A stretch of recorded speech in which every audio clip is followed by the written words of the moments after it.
AGT Live 24/7. This is AGT Live 24/7.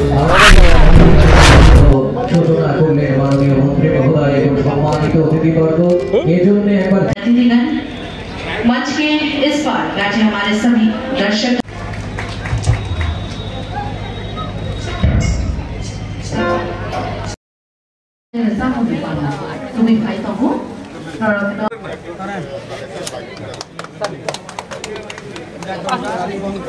कुछ refreshment कुछ मिठाई की व्यवस्था की गई है। आप सब कृपया अपने अपने सीट पर ही बैठे रहें।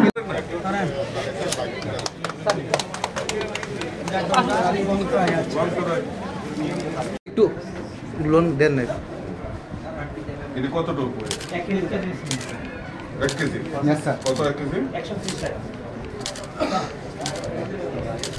থ্যাংক ইউ আর আমাদের পাশে রাজেশ স্যার আপনার ওই যে লাউনি একটা বড় খুব ফেমাস হয়েছে তোমরা কোনানে মানে ইদারে কিন্তু অ্যাকচুয়ালি তোমরা পিউরিফাই কইরা পিউরিফাই করো তো না করছ না এটা স্যার এই কৃষি কাজকে বেশি করে আরো কিভাবে এই কৃষিজাত উৎপাদন বৃদ্ধি করা যায় সেই লক্ষ্যমাত্রাকে সামনে রেখে আমাদের দেশের যশস্বী প্রধানমন্ত্রী নরেন্দ্র মোদীজির নেতৃত্বে সরকার কৃষি কল্যাণের জন্য এবং কৃষকদের উন্নয়নের জন্য বিভিন্ন পরিকল্পনার মাধ্যমে তাদেরকে উৎসাহিত করা এবং তাদের আয় বৃদ্ধি করা এবং কৃষিজাত পণ্য উৎপাদনের যাতে বৃদ্ধি হয় সেই লক্ষ্যমাত্রা রেখে কাজ করে চলছে। তার মধ্যে একটি অন্যতম এই সংগঠন সেটা হলো এফপিও, যেটা সমস্ত জায়গায় যারা কৃষিকাজের সঙ্গে জড়িত এবং এই কৃষিকাজে যন্ত্রপাতি থেকে শুরু করে সার, বীজ এবং তাদের উৎপাদিত সামগ্রী এই সংগঠনের মাধ্যমে সেটা মার্কেটিং করা, সমস্ত কিছু করা, পরিচর্যা করা এই সংগঠন করে থাকে। আমাদের রাজ্যেও সেটা ব্যতিক্রমী নয়। আমাদের রাজ্যের প্রত্যেকটি ব্লকে এই এফপিইউ গঠন করা হয়েছে এবং তাদের মাধ্যমে কৃষকদের সহায়তার জন্য আমাদের সরকার অগ্রণী ভূমিকা পালন করছে। আমরা যদি যে গত কিছুদিন আগে আপনারা জানেন 1 ফেব্রুয়ারি 2025-এ আমাদের ভারতবর্ষের কেন্দ্রীয় বাজেট সেখানে পেশ করা হয়েছে। আর এই কেন্দ্রীয় বাজেটে যদি আমরা দেখি এই কৃষি অর্থাৎ কৃষকদের সহায়তার জন্য এবং কৃষি পণ্য উৎপাদনের জন্য আয় বৃদ্ধির জন্য বিভিন্ন পরিকল্পনা আমাদের কেন্দ্রীয় সরকার রেখেছে এবং তার মধ্যে উল্লেখযোগ্য হলো যে আমাদের কৃষকদের উৎপাদিত সামগ্রী এবং কৃষকরা যাতে লাভান্বিত হয় এবং তাদের কল্যাণার্থে বিভিন্ন পরিকল্পনা গৃহীত হয়েছে। আমি ধন্যবাদ জানাই আমাদের রাজ্যের মাননীয় মন্ত্রী মহোদয়কে যে ওনারও প্রচেষ্টার মাধ্যমে এই এগ্রিকালচার অর্থাৎ কৃষকদের যে কল্যাণার্থে এবং কৃষকদের উৎপাদিত সামগ্রী তারা যাতে সঠিক মূল্যায়ন করতে পারে তার ব্যবস্থা আমাদের রাজ্যের মাননীয় মন্ত্রী অক্লান্ত পরিশ্রম করছেন। আমরা জানি 2024-এর আগস্ট মাসে এই ত্রিপুরা রাজ্যে ভয়াবহ বন্যার পরিস্থিতির সম্মুখীন আমরা হয়েছি। অনেক কৃষক ক্ষতিগ্রস্ত হয়েছে। আমি ধন্যবাদ জানাই কৃষি দপ্তরের সমস্ত আধিকারিক থেকে শুরু করে সমস্ত যারা এই অক্লান্ত পরিশ্রমের মাধ্যমে আমাদের কৃষকদের কল্যাণার্থে যে কাজ করেছেন এবং তার যে ফল আমরা পেয়েছি। এইবার আমার মনে হয় এই রাজ্যে সবজি অর্থাৎ এই শীতকালীন যে সবজি এই সবজির পর্যাপ্ত পরিমাণে আমাদের এই রাজ্যে উৎপাদন হয়েছে এবং কৃষকরা এই লাভান্বিত হয়েছে এবং এত দ্রুততার সঙ্গে আমাদের এই রাজ্যের কৃষকরা এত ত্বরান্বিত এতভাবে মানে এমনভাবে তারা সহযোগিতা পেয়েছেন যে এই রাজ্যের সমস্ত জায়গায় কৃষকরা এই অতি বৃষ্টির ফলে যে বন্যা পরিস্থিতি সৃষ্টি হয়েছে তা কাটিয়ে একটা উল্লেখযোগ্য স্থানে ওনারা পৌঁছে দিয়েছেন। এবং এইবার আমি যেটা জানি যে আমাদের রাজ্যে যে উৎপাদিত ধান ক্রয় করা হয়, এইবার একটা রেকর্ড পরিমাণের ধান আমাদের এই রাজ্যের কৃষকরা এবং আমাদের কৃষি দপ্তর এবং ফুড অ্যান্ড সিভিল সাপ্লাই তারা ক্রয় করেছে। তার জন্য আমি তাদেরকে কৃষি দপ্তরের মাননীয় মন্ত্রী এবং যারা আধিকারিকরা রয়েছেন প্রত্যেককে অসংখ্য ধন্যবাদ এবং শুভেচ্ছা জানাচ্ছি।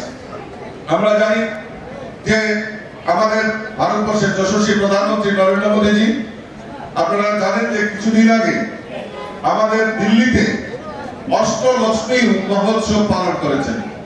অর্থাৎ আমাদের আসাম, মণিপুর, মিজোরাম, ত্রিপুরা, নাগাল্যান্ড, সিকিম এই 8টি অঞ্চলের সমস্ত দিক থেকে অষ্টলক্ষ্মী মহোৎসব সেখানে উদযাপন করেছে। আপনারা জেনে খুশি হবেন, আমিও সেই জায়গায় আমি নিজেকে উপস্থিত থেকে আমি নিজেকে ধন্য মনে করেছি এবং সেখানে আমাদের এই রাজ্য থেকে প্রায় 57-58 জন সেখানে পার্টিসিপেট করেছেন। আমি তাদের সঙ্গে ব্যক্তিগতভাবে কথা বলেছি এবং তাদের উৎপাদিত সামগ্রী সেখানে নিয়ে গেছেন। আমি আপনাদের কাছে একটা ঘটনা বলি যে আমাদের যে উৎপাদিত লেবু সেখানে ডিসপ্লে করা হয়েছিল, কিন্তু আমি দেখেছি যে কয়েক ঘন্টার মধ্যে সেই লেবু বিক্রি হয়ে গেছে। মানে একটা বিশেষ উল্লেখযোগ্য আমাদের এই ত্রিপুরা রাজ্যকে যাতে উন্নত শিখরে পৌঁছা যাওয়া যায় তার প্ল্যাটফর্ম এই অষ্টলক্ষ্মীর মাধ্যমে সেখানে আমাদের দেশের যে আমাদের সরকারের পাশে থাকবেন আর কৃষকদের উৎসাহিত করবেন। বারবার বলছি, আগেও বলছি, এখনো বলছি, কৃষক হলো জাতির মেরুদণ্ড, স্টুডেন্ট জাতির বাহু, আর টিচার জাতির মস্তিষ্ক। সুতরাং মেরুদণ্ড না থাকলে আপনি হাঁটতে পারবেন না, বাঁকা হয়ে সন্সিমের মতো পড়ে থাকবে। সুতরাং এই কৃষকদের সবার আগে প্রণাম করা উচিত আমি মনে করি। আমি নিজে আমার বয়স এত হওয়া সত্ত্বেও আমি কোন কৃষক পেলে সবার আগে তার পায়ে ধরে প্রণাম করি, কারণ সে যদি সাপ্লাই না দেয় আগরতলা শহর ডাক হয়ে যায়। কারেন্ট থাকলে কি হবে? কারেন্ট কি জল খাবেন, ভাত কোথা পাবেন? জিরানিয়া, মোহনপুর, বিশালগড়, সাউথ ত্রিপুরা, অন্য জায়গাতে যদি সাউথ বন্ধ করে দেয়, পশ্চিম ত্রিপুরা অবস্থা কি?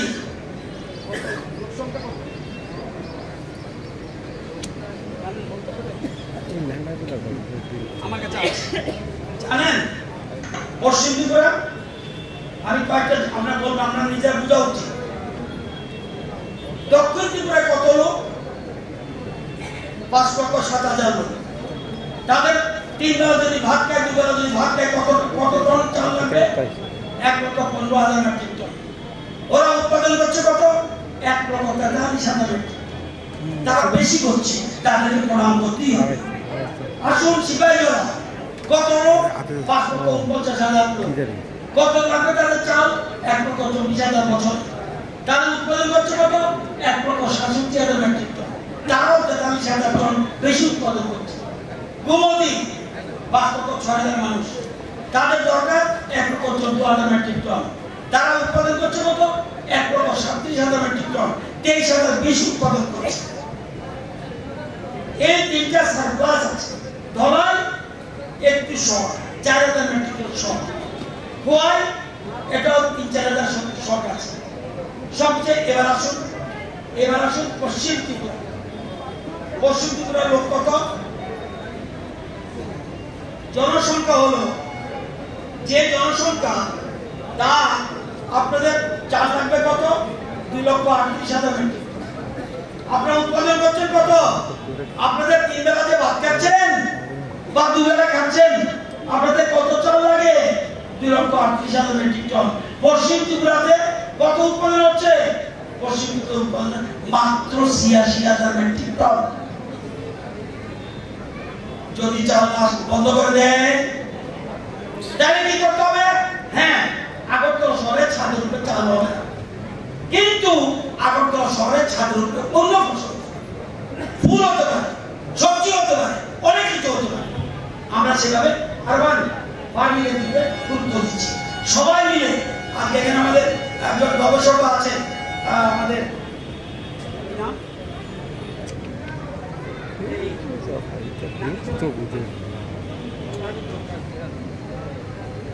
ডক্টরেট কি করছে জায়গা সহ কত জায়গা আছে আমাদের ত্রিপুরা রাজ্যে? টোটাল রাজ্যে কত জায়গা আছে? টোটাল রাজ্যে, আমি হেক্টর বলবো না, আমি স্কয়ার কিলোমিটার বলবো না, স্কয়ার কিলোমিটার বলে এটা গুদামে দেওয়া হয়। টোটাল আছে, টোটাল জায়গা হলো আমাদের রাজ্যে 60,62,000 টাকা। টোটাল ত্রিপুরা এই যে ঘরটা এটা ওইটার মধ্যে পড়েছে, রাজীববাবুর বাড়ি এটার মধ্যে পড়েছে, আমার বাড়ি এটার মধ্যে পড়েছে। এখানে চাষ হবে হবে না, রাস্তাঘাট এটার মধ্যে পড়েছে, রেল লাইন এটার মধ্যে, এয়ারপোর্ট এটার মধ্যে, স্কুল কলেজ এটার মধ্যে। 60,62,000 গাড়ি টোটাল ত্রিপুরা রাজ্যের জমি, পাহাড় পর্বত নদী নালা সব। 29 লক্ষ গাড়ির মধ্যে ফসল হয়, ধান না। 29 লক্ষ গাড়ির মধ্যে ফসল হয় 62 লক্ষ গাড়ির মধ্যে, আর মাত্র 15 লক্ষ গাড়ির মধ্যে ধানের চাষ। তাহলে বুঝুন, তাহলে উপায় কি? উপরের দিকে চাষ, উপরের দিকে চাষ। এই কি করে? ভার্টিক্যাল ফার্মিং এখন শুরু করেছে আমরা কিছু ট্রেনিং করতে হবে, পরিকল্পনা নিয়ে করতে হবে। জায়গা ছোট, এর থেকে আমরা স্বয়ং করতে হবে। আমরা দুটো জায়গায় পিছিয়ে আছি, পশ্চিম ত্রিপুরা, উত্তর ত্রিপুরা, বাকিগুলি মোটামুটি চলে। তো সুতরাং আগামী দিনে সবাই এগিয়ে আসতে হবে। আমি সবাইকে বলবো যে দেখুন, মাটি এবং জিনিস যা দিচ্ছে এটা প্রকৃতির দেওয়া। আমার ঘড়িটা প্রকৃতির দেওয়া, মাটি দেওয়া সব এটা প্রকৃতির দেওয়া। যা আছে সব প্রকৃতির দেওয়া, আপনি কিচ্ছু সাথে আনেননি। আমি আমি আমি বললে হবে না, আমরা আমরা এই জন্য বলছে coming together is a beginning, staying together is progress, and working together is success. সবাই মিলে ত্রিপুরাকে এগিয়ে নিয়ে যেতে হবে। তো আমি সবাইকে বলবো, এই কৃষকদের পাশে দাঁড়াবেন প্লিজ। এবং আমার দেশের প্রধানমন্ত্রী আজকে কৃষকদের সামনে সারা পৃথিবীকে দেখাচ্ছে কিভাবে আমাদের কৃষির স্বয়ংবর হয়ে যাচ্ছে।